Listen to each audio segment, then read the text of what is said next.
teman-teman. Nah, kembali lagi bersama saya Siti Nurjana dengan NIM 192111217 dari kelas HES 3G. Pada kesempatan kali ini, saya akan melanjutkan materi dari rekan saya. Saya akan membahas mengenai contoh tafsiran ayat kontekstual. Nah, kira-kira contoh yang seru untuk diperbincangkan, contoh yang seperti apa ya? Langsung saja simak videonya sampai selesai. Contoh tafsiran ayat kontekstual. Saya di sini mengambil contoh mengenai otoritas kaum laki-laki atas perempuan dan kesetaraan gender. Wow, saya kira ini pembahasan yang cukup menarik. Isu kesetaraan gender menjadi salah satu isu terpanas dalam pemikiran Islam kontemporer. Banyak mufasir tekstual menilai bahwa Al-Quran memberikan lebih banyak hak kepada laki-laki ketimbang perempuan. Selanjutnya, saya ingin mengkaji berbagai pendekatan atas ayat Al-Quran yang menjadi fokus perdebatan mengenai isu-isu seputar kesetaraan gender dalam Islam. Dalam Quran Surat An-Nisa ayat 34, silahkan teman-teman boleh dibuka Al-Qurannya, karena saya akan menjelaskan garis besarnya pada ayat ini saja. Nah, fokus ayat tersebut adalah bagian pertama ayat di atas. Kaum laki-laki itu adalah pemimpin bagi kaum wanita. Karena Allah melebihkan sebagian mereka, laki-laki, atas bagian yang lain, wanita, dan karena mereka, kaum laki-laki, menafkahkan sebagian harta mereka, dan tidak mendiskusikan konsep nusyus yang disampaikan pada bagian kedua ayat tersebut, kecuali apabila unsur ini memberikan konteks bagi pemahaman atas bagian yang pertama. Kemudian mengenai konteks ayat, ada 3 pendekatan utama atas konteks kisah untuk ayat ini. Yang pertama, Tobari mengutip sejumlah riwayat mengenai kisah dalam usahanya menjelaskan sebab-sebab turunnya ayat tersebut. Dalam riwayat tersebut, seorang perempuan mengadu kepada Nabi Muhammad setelah sang suami memukulnya. Sang Nabi memerintahkan hukuman kisos atas sang suami. Namun, kemudian di sebagian besar riwayat turunlah ayat ini, sehingga sang Nabi memanggil perempuan tersebut dan membacakan ayat tersebut, seraya mengatakan, "Saya menginginkan sesuatu, namun Tuhan menghendaki yang lain."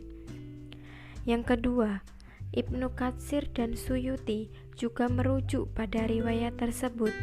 Mereka juga mengutip kisah kedua di mana sang Nabi diriwayatkan bersabda, "Jangan memukul hamba-hamba Tuhan, kaum perempuan," di mana Umar merespon, "Mereka telah memperlakukan para suami mereka secara tidak patut." Sebagai responnya, Nabi Muhammad membolehkan suami untuk memukul istrinya. Yang ketiga, Razi dan Qurtubi merujuk pada ayat-ayat yang tampak memberi kaum perempuan hanya setengah bagian laki-laki dalam harta warisan. Berdasarkan kisah yang dikutip oleh Razi dan Qurtubi, beberapa perempuan bertanya kepada sang Nabi, mengapa laki-laki diprioritaskan atas perempuan dalam hal warisan?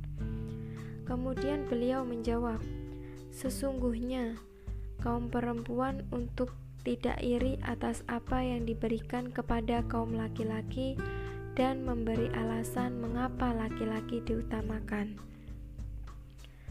Selanjutnya mengenai tafsir-tafsir pramodern. Nah, nanti ada beberapa contoh dari para ulama ataupun ilmuwan. Yang pertama dari Tobari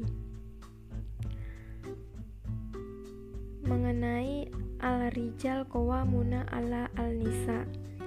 Maksudnya pemimpin atau umarok atas mereka, bahwa perempuan harus mematuhi suaminya atas apa yang Tuhan perintahkan atas kaum laki-laki untuk ditaati, dan menaati suaminya berarti dia beramal soleh bagi keluarga suaminya dan melindungi harta milik suaminya. Tobari menyimpulkan, riwayat-riwayat yang berkait dengan frase pertama ayat ini dengan mengatakan bahwa ayat ini memberi para suami hak memikul tanggung jawab atas berbagai urusan kaum perempuan, yaitu hak untuk mendidik dan memerintah. Alasan yang ia berikan untuk hal ini adalah kewajiban para suami untuk membiayai istri mereka secara finansial dalam bentuk mas kawin, dan begitu juga selama menikah. Kemudian yang kedua dari ulama Ar-Razi.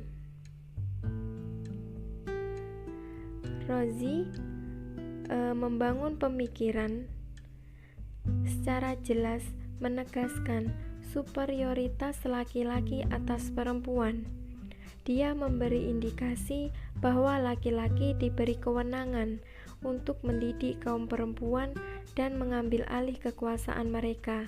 Lebih jauh, dia berpendapat bahwa Tuhan telah menciptakan laki-laki sebagai pemimpin bagi perempuan dan pelaksana hak-hak perempuan, dan membangun supremasinya dan pemegang otoritas eksekutif atas perempuan. Yang selanjutnya adalah Qurtubi. Qurtubi adalah salah satu mufasir pertama yang mengkaji di sini dengan mengutip sejumlah hadis yang kandungannya merendahkan kaum perempuan, dengan mendorong perempuan untuk menunjukkan penghormatan yang setinggi-tingginya kepada suami mereka, dengan mengatakan bahwa jika setiap orang dibolehkan untuk menyembah kepada selain Allah, maka suami yang berhak untuk disembah, dengan memerintahkan sang istri berhubungan seks bahkan meski berada di punggung unta, dan menegaskan bahwa para malaikat melaknat perempuan yang meninggalkan tempat tidur suami mereka.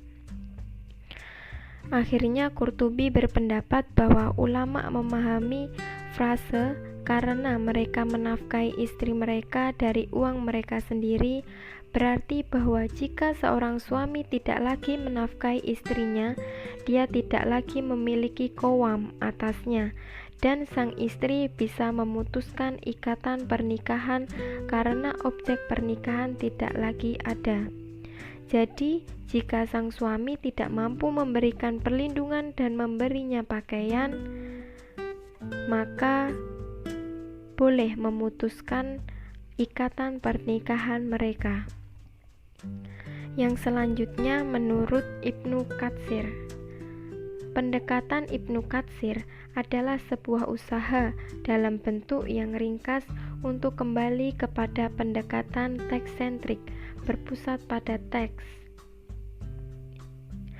khususnya berpusat pada teks Tobari.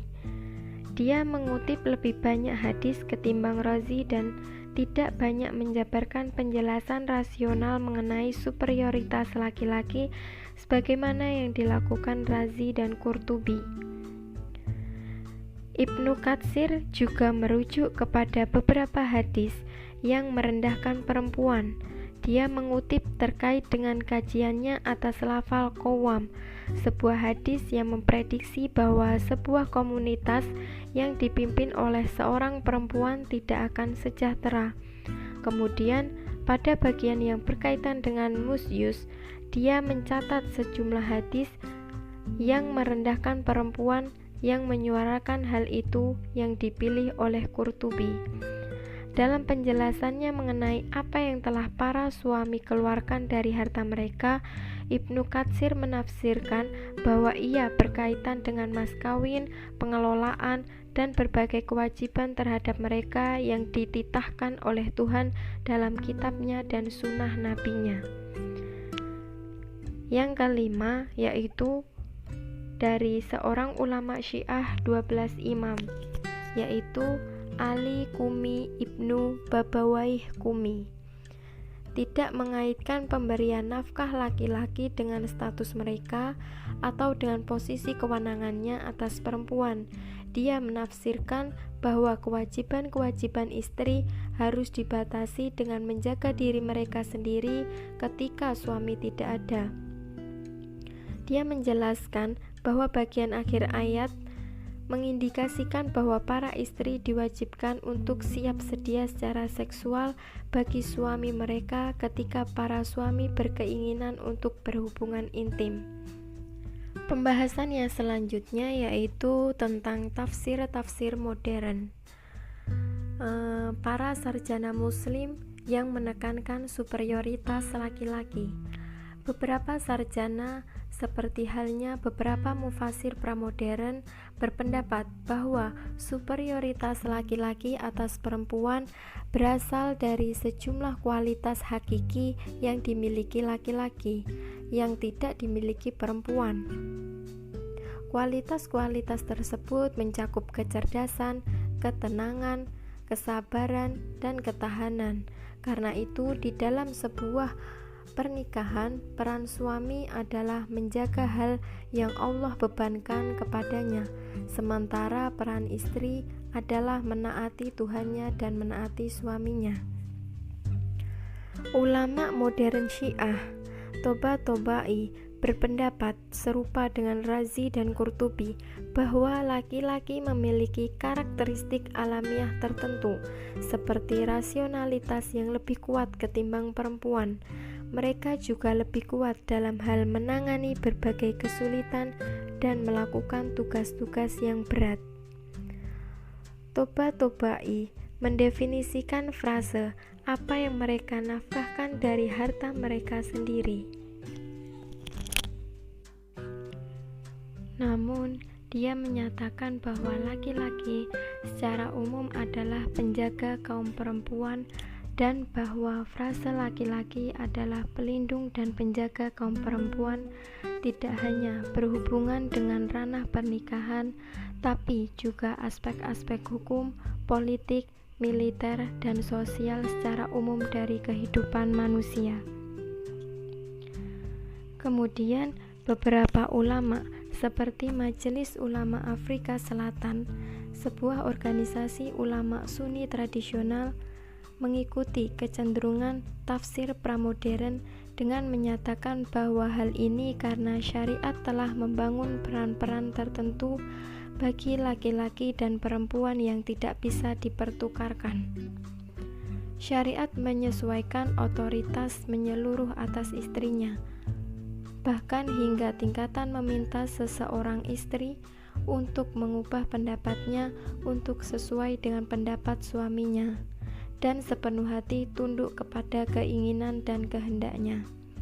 Hal ini didasarkan kepada alasan bahwa Tuhan menciptakan seorang istri untuk kenyamanan dan kedamaian suaminya. Sekian dari saya. Apabila materi-materi yang sudah saya sampaikan banyak yang kurang paham, saya mohon maaf. Wassalamualaikum warahmatullahi wabarakatuh.